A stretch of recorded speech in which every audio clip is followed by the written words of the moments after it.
Hello everybody and welcome back to Yalan app. In this video, I'm going to show you a simple step-by-step guide on exactly how to fix Pokemon Go app not working. So if you're also having this problem right now, well, I'm going to show you how I myself was able to fix it quite quickly. So what you're going to do firstly is to actually exit your Pokemon Go app, and instead we're going to go into our settings app. So open up your settings app, and now you should be taken to this page right here, as you can see. Scroll down in here, and in here you're going to click where it says general. So click on general, and as you can see, it should now take us here. Scroll down a little bit and click on storage.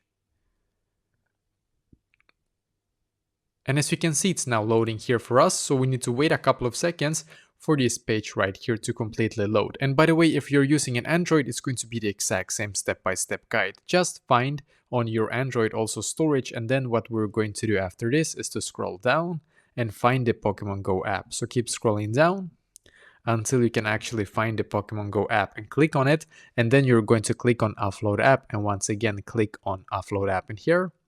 Just wait a couple of seconds and then click on the blue button here once again, because what will happen now is that you will now need to wait for your Pokemon Go app to completely load to the newest version. So I did this myself, and I updated my Pokemon Go app, to the absolute latest version, and then what happened was that it was fixed, this bug. So I hope that this will be able to be fixed for you as well.